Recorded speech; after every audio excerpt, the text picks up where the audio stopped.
my family is good financially, so winning races like this, getting national titles, running fast, that's the way to up my contract for my mom and my sister, so we can make sure we're all set, you know. My mom's a lunch lady, she loves her job, and she doesn't work during the summers, so I'm gonna be racing during the summers, making sure I got my family right. My sister, she just got to high school, and I love that girl to death, and the only thing I want is to be able to give her anything she wants when she gets older, and that's it. I know track's gonna be my way to do that. That's man, I don't know nothing about anything else except for running.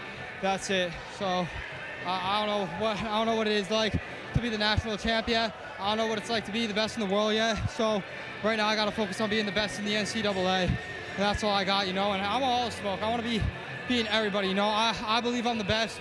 I want smoke from everybody because I know once that smoke clears, only the strong survive, and those are the only people that's going to be coming out of that smoke. So by March, I know I'm going to accomplish my goal of being the two-time champ. So I gotta ask, one of the biggest matchups that everyone was talking about was you and Gary Martin. When you learned he was a late scratch, did that change the tactic at all? Nuh-uh, because I was gonna be right behind him regardless, and I know he got his ass right up on the pacer, you know? And at the end of the day, he didn't show up, but you know, I mean, last week, 2 weeks ago, whatever it was, when I ran that Grand Prix in the 3K to try to get the qualifying time, I was sick during that. I was sick the entire week leading up to that, you know? And at the end of the day, I had to show up regardless, you know? Real champs show up. Real people show up. If it was war, if it was like fight to the death, you're in the Middle East getting your arm shot off, you'd still be fighting because you know you got to stay up and survive. So that's how I'm like all the time, no matter what. I love it. Congratulations, Marco. Good win. Thank you, ma'am. Wow, calling it the way he sees it, no ifs, ands, or buts about it.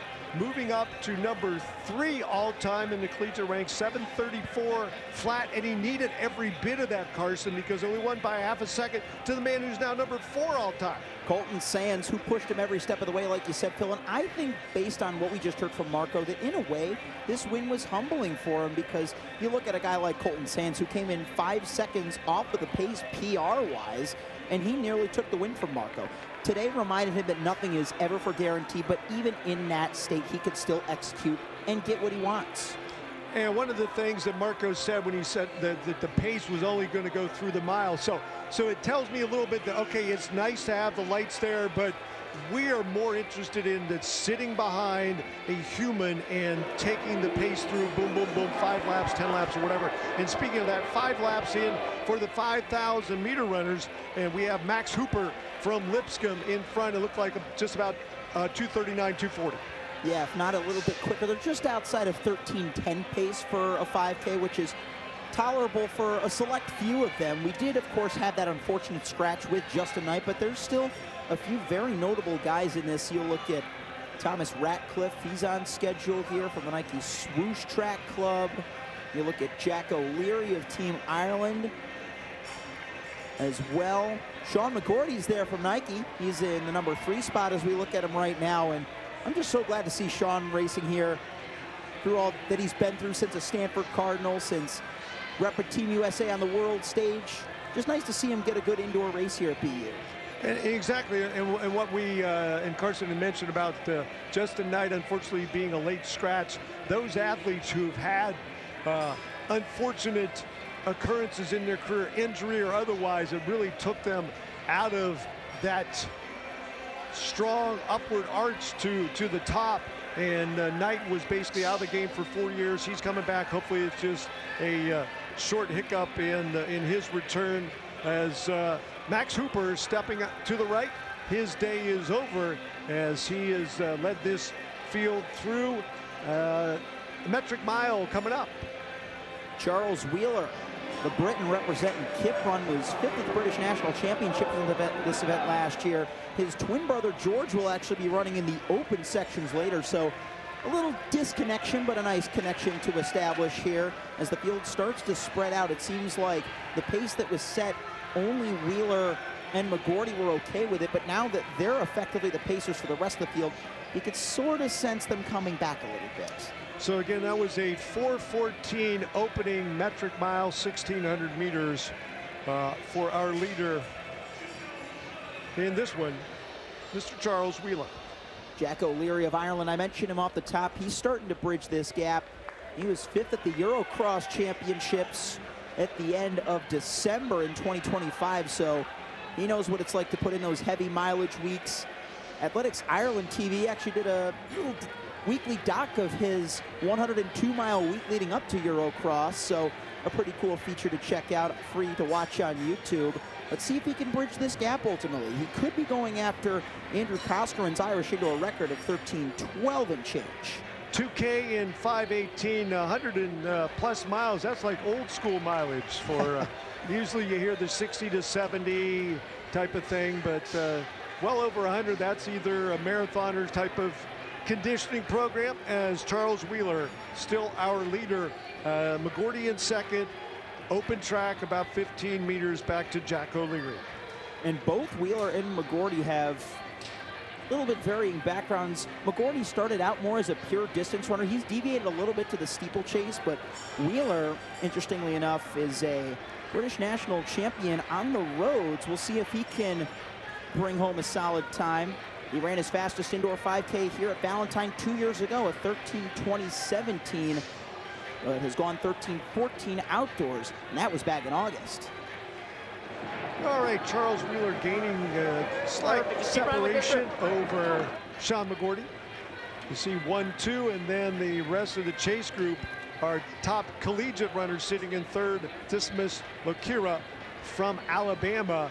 And at the end of the back straight, when Mr. Wheeler hits that spot, it will be 2,500 meters, 12 and a half down, 12 and a half to go. And there they are at 6:40, so 13:20 pace through the first half. And it looked like Wheeler is looking behind him. So is he in for the long game, or are you just saying, Sean, I want you to take the pace, or are they communicating a little bit? Look at this, that's gamesmanship right there. McGordy says, I'll take it, no problem. Yeah. And Wheeler doesn't seem to be going away. I just want to make a quick clarification. I meant to say Scott Beattie was the British Roads 5K champ. He was initially on the entries as well, but either way, we already mentioned that Wheeler's placed highly in the British National Track Championships over 5K. He was in company with guys like Josh Kerr. So we will see if he's ultimately got the closing speed to bring it home on McGordy, who's run a 3:59 season best mile at the Liberty Brandt Tolsma Elite Invitational. We'll see what kind of strength he's got coming up.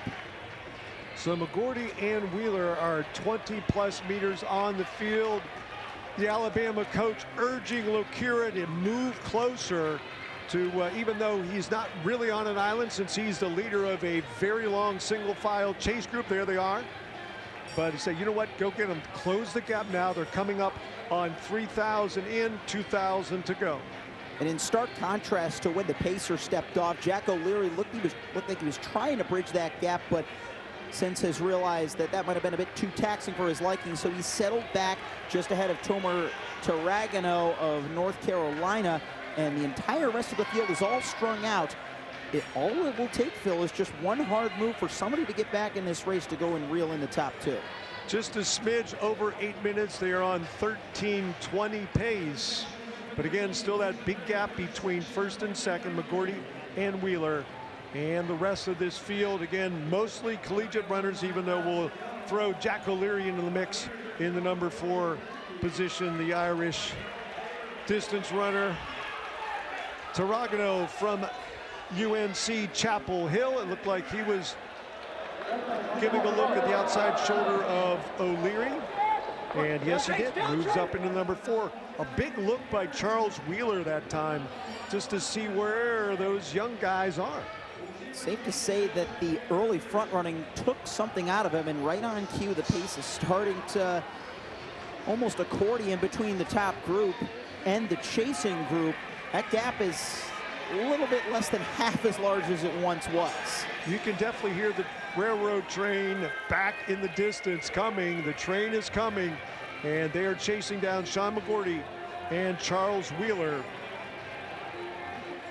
McGordy, yeah, ended his 2025 campaign 12th at the USATF Cross Country Championship, so might not have qualified for Team USA, knowing that the World Championships were on home soil.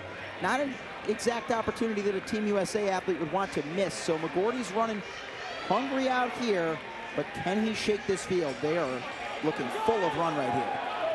They're midway through the 4th kilometer, and Lokira Still getting an earful from his Alabama coach, but I think this is all positive stuff right now.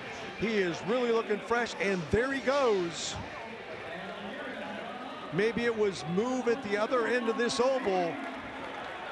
Dismus Lokira from Alabama, with 6 laps remaining, has overtaken our 2 early leaders, Sean McGorty and Charles Wheeler, and others are moving up toward the front as well. And it looked like more approval on this latest turn 1 from the Alabama coach, seeing that steady cover that Lokira had made.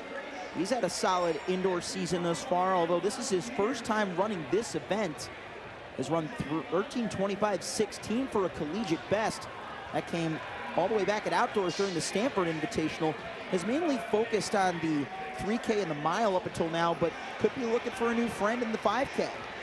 And in the number 4 position behind our early leader Charles Wheeler is Hyuga Endo from Japan, and now he is moving wide and takes over that 3rd spot because he realized that he is losing track position to our 2 leaders right there on screen, Lokira and McGorty.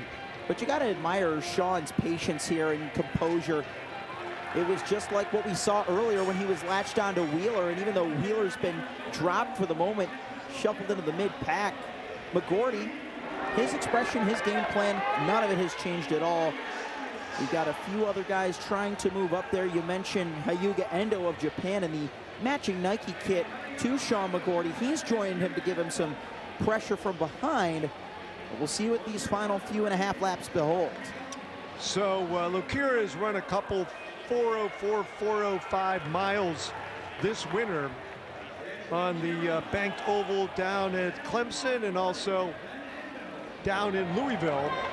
So does he have the speed to hold off now, which is a big group of 6? You would think that with Lokira's emphasis on the shorter distances, that that's going to be his big selling point coming in, knowing that he's got strength guys like McGorty to fend off, but this is more of Sean's home territory. It has been for quite a while. He's trying to stay in a good position heading into the final 400. Endo there in 3rd. Look out for Myles Hogan, the Princeton Tiger. First time we've called his name all race. One of the best recent New York distance runners out of Fordham Prep, running in 5th in orange. So Lokira running into some lap traffic right now. That is a factor late in the race as we see the lead group of 4, a tight-knit bunch, and it does include the young Tiger. Here he comes with 1 to go. Lokira on the inside, on the rail with the lead. Coming off a great cross-country season. Does he have the speed over this final 200? That was such an instinctive shutdown there by Lokira to prevent Hogan from passing. Endo looks confident in 3rd, but can either of them catch Lokira? Oh my goodness. It's going to be the Ivy Leaguer challenging up onto the banking. He's got legs, but does he have enough track? Lokira is going to hold on for victory. Wow, what a run, what a finish. And again, he realized how much he had left in the tank, and he just timed it perfectly. Again, the 5,000 meters came at just the right time for Dismus Lokira from Alabama, and he made those moves. He listened to his coach right there, giving him some congratulations about the work he put in and where it was during the race. A huge time for Dismus Lokira, not only a 4-second all-purpose collegiate best of 13:21.54, but he's just moved himself into number 10 in Division I, so he's given himself a qualifying spot as we currently stand, just less than a month away from Division I Nationals. And Myles Hogan as well, you've got to give it up for the Princeton Tiger, down from 13:37. He was a big underdog coming in, but he placed himself perfectly throughout that race, did almost none of the work until he had to. All right, another look at our hot heat of the men's 5,000 meters FloTrack night in America. And again, Wheeler and McGorty early on, but it was Dismus Lokira, the big push at the end. Again, a pretty evenly paced race. It was 13:20 pace early on, and the winning time right there, 13:21.54. And Nia has our winner. What's up, everyone? I'm here with Dismus Lokira. What a way to end FloTrack's night in America with the win in the 5,000. Just tell me how that race went for you.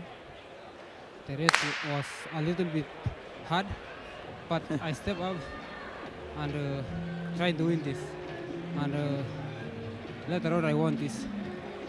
I saw Coach Nick coaching you throughout the entire race. Tell me, what was the plan coming into today? My plan was to qualify for national mark, and I think Coach Nick helped me so much. Yeah. And that you did. You currently stand at number 10 in the NCAA after that race. So how proud are you right now? I'm proud because this is my second. I'm sophomore. I'm happy for this. Yeah. Nice. Well, congratulations, and we will see you in the next race, okay? Thank you so much. You're welcome. What a great wrap-up for FloTrack Night in America, day one at this year's David Emery Valentine Invitation.